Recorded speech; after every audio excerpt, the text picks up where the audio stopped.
Hello friends, I hope आप सबकी जो दिवाली थी वो बहुत ज़्यादा अच्छी रही होगी।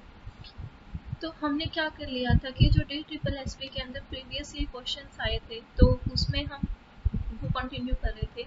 तो अब हम सेकंड पार्ट कंटिन्यू करते हैं जो कि बायो से रिलेटेड है, जो क्लास 9 के NCERT से पूछे गए क्वेश्चंस हैं। तो हम वो क्वेश्चंस करेंगे अब। तो पहला क्वेश्चन है इसके अंदर, water is not polluted by, कि जो वाटर है वो किससे पोल्यूट नहीं होता। रोडेंटिसाइड्स क्या होते हैं? रोडेंट्स को किल करने के लिए होते हैं ये केमिकल्स, जैसे कि आपके रेट्स वगैरह हैं, माइस हैं, इन सबको आ जाएगा। माइक्रोऑर्गेनिजम्स हम कहते हैं कि वाटर के अंदर नेचुरली प्रेजेंट होते हैं, लेकिन जो हमारे पास हमें पता है बहुत कम ऐसे माइक्रोऑर्गेनिजम्स हैं जो कि पैथोजेनिक होते हैं। ज़्यादातर क्या होते हैं, नॉन पैथोजेनिक होते हैं। और कुछ ये जो माइक्रोऑर्गेनिजम्स है ना, ये इकोसिस्टम को बैलेंस भी करते हैं वहाँ पे, क्योंकि जैसे कि वहाँ पे जो एक्वेटिक प्लांट्स हैं या फिर एनिमल्स हैं उनकी डेथ हो जाती है, तो माइक्रोऑर्गेनिजम्स क्या करते हैं, उनको डिकम्पोज करते हैं।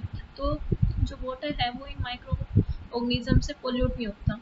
ठीक है, नेक्स्ट है पेस्टिसाइड्स। पेस्टिसाइड्स भी ऐसे केमिकल्स होते हैं जो कि पेस्ट वगैरह को किल करने के लिए होते हैं। हर्बिसाइड्स को किल करने के लिए होते हैं। तो इस क्वेश्चन का जो हमारा आंसर है वो क्या आ जाएगा, माइक्रोऑर्गेनिजम्स आ जाएगा। नेक्स्ट है water is mostly treated with chlorine, की जो वाटर है उसको हम क्लोरीन से ट्रीट करते हैं। देखा भी होगा आप सबने कि आपके घरों में पानी आता है तो एक बार उसकी कई बार क्या होता है, उसकी अजीब सी स्मेल होती है, तो किसकी वजह से होती है, क्लोरीन की वजह से होती है।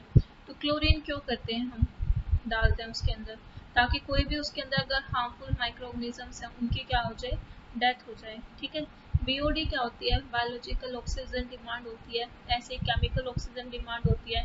DO क्या होता है, डिजोल्व ऑक्सीजन होता है। तो एक बात देखो, क्लोरीन डाल दिया तो उससे पानी के अंदर जो डिजोल्व ऑक्सीजन है वो तो कैसे बढ़ सकती है। ठीक है, फिर आता है कि BOD COD से भी इसका कोई लेना देना नहीं है। ठीक है, तो इसका आंसर क्या आ जाएगा, to kill the harmful microorganisms. Next question है third, which of the following organelle is involved in the packing of lipids. तो वैसे तो पैकिंग का काम आपका जो भी है वो कौन करता है, गोल्गी बॉडी करता है, लेकिन यहाँ पे गोल्गी दे ही नहीं रखा है, तो हम इसका आंसर जो है वो हमारा क्या लेंगे, एंडोप्लाज्मिक रेटिकुलम लेंगे, क्योंकि इसके अंदर जैसे हमने कहा था ER के दो पार्ट होते हैं, RER और SER, और SER किससे इन्वॉल्व है, लिपिड के सिंथेसिस से। तो इसके दो पार्ट्स होते हैं, एक सिस फेज होता है, एक ट्रांस फेज होता है। ठीक है, तो इसका जो वो पार्ट जो है ना, जो कि गोल्गी की साइड है, उसको हम कंसिडर कर सकते हैं कि वहाँ पे क्या हो रही है, पैकिंग हो रही है किसकी, लिपिड्स की। तो इसका आंसर क्या आ जाएगा, एंडोप्लाज्मिक रेटिकुलम। ये देख रहे हो आप, न्यूक्लियस के साथ इधर है। ठीक है, नेक्स्ट क्वेश्चन है, green revolution is associated with which of the following, कि जो ग्रीन रेवोल्यूशन है वो किससे रिलेटेड है, एग्रीकल्चर से रिलेटेड था। तो इसके अंदर हमने क्या किया था, हाई वैरायटी जो सीड्स थे जैसे कि वीट के या फिर राइस के, वो इंट्रोड्यूस किए थे, ताकि हमारा जो आउटपुट है वो क्या हो जाए, इंक्रीज हो जाए। पिसी कल्चर याद रखना, फिशेज वगैरह से रिलेटेड है। एक्वा कल्चर ये एक्वेटिक प्लांट्स या फिर एनिमल से है। वर्मी कल्चर हमने देख लिया था कि किससे एसोसिएटेड है, ये अर्थवॉर्म से है। तो इसका आंसर क्या आ जाएगा, ग्रीन रेवोल्यूशन। नेक्स्ट है, which of the following is an example of biotic factor. तो हमने कहा था इकोसिस्टम क्या होती है, हमारी सेल्फ सस्टेनेबल यूनिट होती है बायो। ठीक है, तो इसके दो पार्ट्स होते हैं, एक तो इकोसिस्टम के दो कंपोनेंट होते हैं, एक होता है बायोटिक। बायोटिक से याद रखना, बायो की जब भी बात करते हैं तो हम किसकी बात करते हैं, लिविंग ऑर्गेनिजम्स की बात करते हैं। और दूसरा क्या है, ए बायोटिक। ए, तो किसी भी वर्ड के आगे जब ए लग जाता है तो इसका मतलब क्या होता है कि लाइफलेस चीज़ों की बात कर रहे हैं। ठीक है, मतलब नॉन लिविंग चीज़ों की बात कर रहे हैं। तो इसमें से देखो,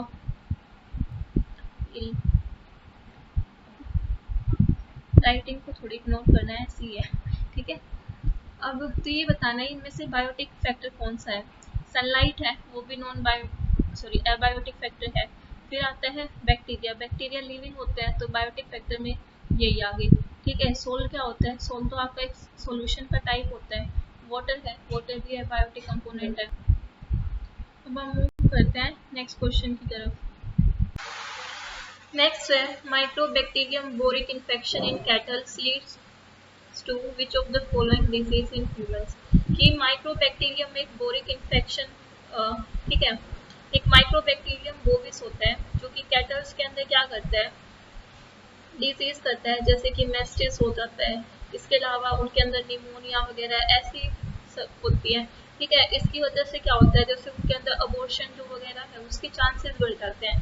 तो ये जो बैक्टीरिया है ना, ये ह्यूमंस के अंदर भी एक डिजीज कोज करता है, और वो कौन सी डिजीज है, तो वो हमारी ट्यूबरक्लोसिस है। ठीक है, अब नेक्स्ट क्वेश्चन है which of the following is a primary producer in a food chain. Producer यानी कि जो कुछ प्रोड्यूस करेगा। ठीक है, तो जो हमारे ग्रीन प्लांट्स है हमें पता है वो हमारे लिए क्या प्रोड्यूस करते हैं, फूड प्रोड्यूस करते हैं। ठीक है, तो जैसे कि फूड चेन दे रखी है, सबसे पहले क्या है हमारे यहाँ पे दे रखे हैं प्रोड्यूसर्स। तो प्रोड्यूसर्स क्या करते हैं, सन से एनर्जी लेंगे, सोलर एनर्जी, और उससे क्या बना देंगे, फूड बना लेंगे। फूड हमारा कैसी एनर्जी होती है, केमिकल एनर्जी होती है। ठीक है, और फिर ये ग्रास को किसने ईट किया, जैसे ग्रास होपर ने किया, तो इसको कंज्यूम किया है ना, कंज्यूमर है ये हमारा, और पहली फर्स्ट कंज्यूमर है तो इसको बोल दिया प्राइमरी कंज्यूमर। फिर इस ग्रास होपर को किसने ईट कर लिया, फ्रॉग ने, तो ये क्या हो गया, सेकेंडरी कंज्यूमर हो गया। फिर फ्रॉग को भी फर्दर कौन ईट करेगा, आपका स्नेक करेगा, जो कि क्या हो गया, टर्शरी कंज्यूमर। और फर्दर हमारे पास क्या है, फाइनल कंज्यूमर है, हॉक है। ठीक है, या फिर हम कह सकते हैं ईगल है। और इन सब की किसी की भी डेथ हो जाए तो ये क्या है, हमारे पास डिकम्पोजर्स होते हैं उनको डिकम्पोज करने के लिए। नेक्स्ट है the most abundant gaseous element in the atmosphere is. तो हमने कहा था कि हमारी जो नाइट्रोजन है वो सबसे अबंडेंट होती है। ठीक है, और सेकंड पे कौन सी है, ऑक्सीजन, जिसकी कितनी की थी 20.9%। हमने पिछली क्लास में भी इसको डिस्कस किया था।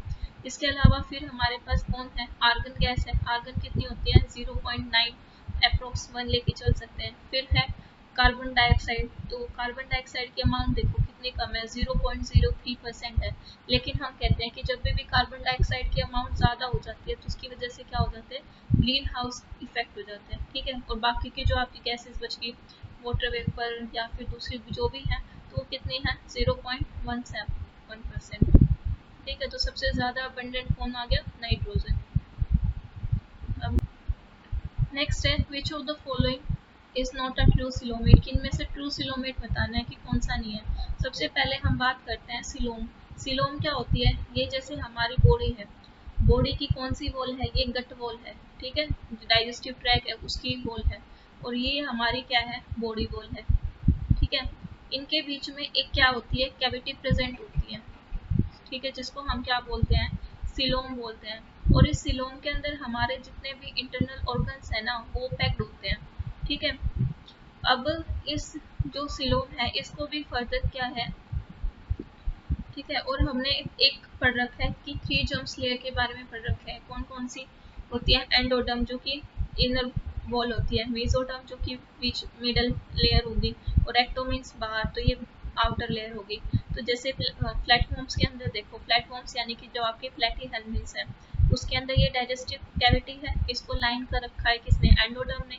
फिर एंडोडर्म के जस्ट बाहर क्या है, मेसोडर्म, और फिर एक्टोडर्म, तो कोई कैविटी ही नहीं देख रहे हम इसके अंदर।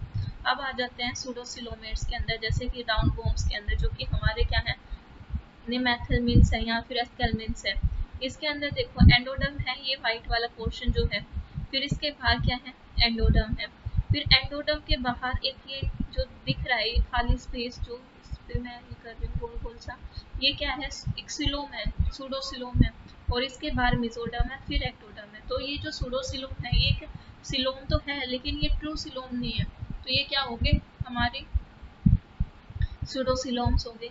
इसके बाद जो फाइलम्स आते हैं जैसे कि एनालिडा से लेके आगे कोडेट्स तक, उसके अंदर क्या है, हमारे पास सिलोम प्रेजेंट है। ठीक है, सिलोम जो होती है ये किससे लाइन होती है, ये मेसोडर्मल से लाइन होती है। ठीक है, दोनों साइड पे। तो इसके अंदर देखो सूडोसिलोम्स के अंदर एक ही तरफ से लाइन है, जबकि इसके अंदर यूसिलोमेट्स के अंदर क्या है, इधर से भी लाइन कर रहा है मेसोडर्म इसको, और इधर से भी कर रहा है, दोनों साइड से। ठीक है, नेक्स्ट क्वेश्चन है which organelle in animal cell has the function of digesting extracellular and the intracellular particles and the autolysis।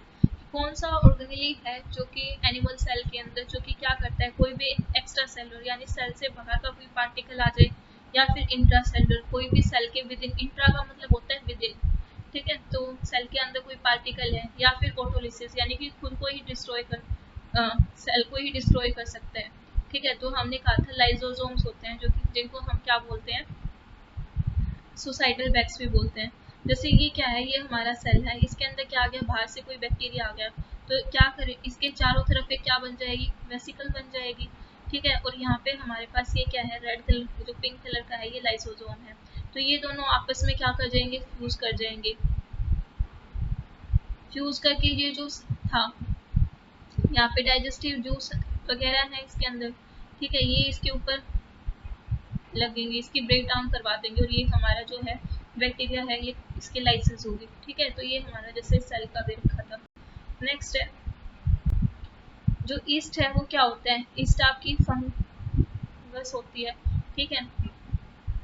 इसको हम सैक्रोमाइसिस की भी जैसे फिर करते हैं, अलग अलग होते हैं, स्पीसीज होते हैं। तो ईस्ट क्या होती है, हमारे पास फंजाई होती है, इससे आप पनीर वगैरह जो है, ठीक है, ये सब बनाने में यूज करते हो, ब्रेड्स वगैरह हैं। नेक्स्ट है which of the following is an example of unicellular organism. एक यूनिसेलुलर ऑर्गेनिज्म बताना है, यूनिसेलुलर मतलब जिसके अंदर एक ही सेल है। तो यूग्लिना है, ये हमारा एक एनिमल की तरह दिखने वाला एनिमल की तरह सेल होता है, ठीक है। अमीबा है, ये हमें पता है किसी भी शेप के अंदर हो सकता है, ठीक है, तो अमीबा है। फिर है पैरामीशियम, पैरामीशियम भी क्या है, यूनिसेलुलर है। तो हमारे ये तीनों ऑर्गेनिज्म जो हैं कैसे हैं, यूनिसेलुलर हैं। नेक्स्ट है endoplasmic reticulum are rough because of dash present on their surface. हमने कहा था एंडोप्लाज्मिक रेटिकुलम दो तरह के होते हैं, एक होता है हमारे पास आर और दूसरा हमने किया था SCR। तो जो हमने कहा था कि जो आर है वो रफ है क्योंकि उसके सरफेस के ऊपर क्या प्रेजेंट होते हैं, राइबोसोम्स होते हैं, और दूसरा क्या था, SCR था, स्मूथ एंडोप्लाज्मिक रेटिकुलम।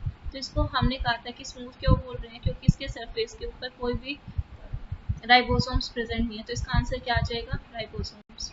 नेक्स्ट है the structure in the cell which consist light absorbing pigment. Light को एब्जॉर्ब करने वाला पिगमेंट कौन सा होता है प्लांट्स के अंदर, क्लोरोफिल होता है।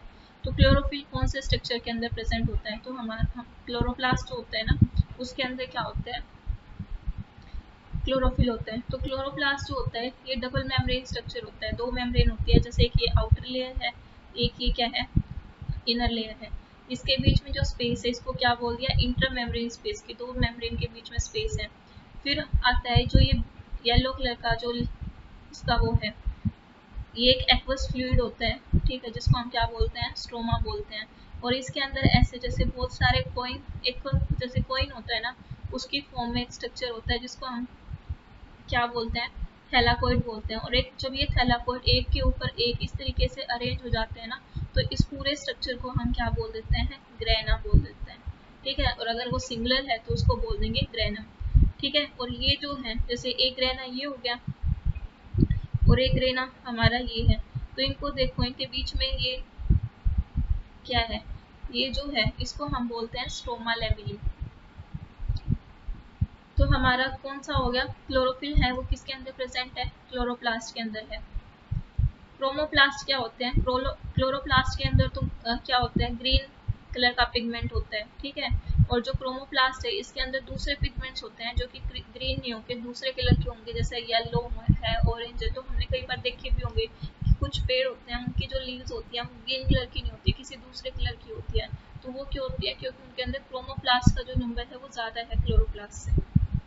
नेक्स्ट है, अब नेक्स्ट क्वेश्चन में क्या है, हमारे पास दो स्टेटमेंट दे रखी है। पहली स्टेटमेंट क्या है, complex tissue is made up of more than one type of cells. तो देखो नाम में कॉम्प्लेक्स है, यानी कि उस चीज के अंदर बहुत सारी चीजें होंगी, तो इसके अंदर एक से ज्यादा तरह के सेल्स होते हैं। ये बात वैसे बिल्कुल ठीक है, ठीक है। अब हम देखते हैं कि जैसे कि एग्जांपल लेते हैं हम, प्लांट्स के अंदर दो कॉम्प्लेक्स टिश्यू है, एक है जाइलम, एक है फ्लोएम।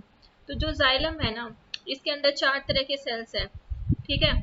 एक हमारे पास जाइलम फाइबर है, जाइलम वेसल्स है, जाइलम पैरेन्काइमा है, और क्या है, ट्रैकिड्स है, ठीक है। तो इसमें से अगर हम बात करें जाइलम पैरेन्काइमा, इस कंपोनेंट को छोड़ के है ना, सारे के सारे कैसे हैं, नॉन लिविंग है। तो हम कह सकते हैं जो जाइलम है वो भी मेजरली क्या है, नॉन लिविंग टिश्यू है। जाइलम क्या करता है, ये वाटर के और हमारे पास मिनरल्स के, इनका ट्रांसपोर्ट करवाता है, ठीक है। और यूनिडायरेक्शनल करवाएगा, रेड एरो से दिख भी रहा है, नीचे से ऊपर करवाएगा, रूट से हम कह सकते हैं लीव्स की तरफ करवाएगा। फिर आता है फ्लोएम।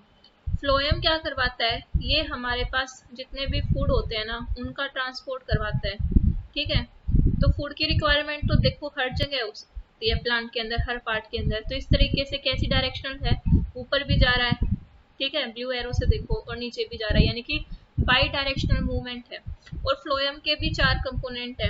एक है हमारे पास सीव ट्यूब्स, ठीक है, दूसरा है हमारे पास कंपेनियन सेल्स, तीसरा है पैरेन्काइमा, फ्लोएम पैरेन्काइमा, और चौथा है फाइबर। तो जो ये फाइबर वाला है ना, इसको छोड़ के सारे कंपोनेंट कैसे हैं, लिविंग है। तो हम कह सकते हैं जो हमारा फ्लोएम है वो कैसा है, मेनली एक लिविंग टिश्यू है, यानी कि इसके ज़्यादातर जो कंपोनेंट्स है वो कैसे हैं, लिविंग है। तो ये वाला पार्ट हो गया।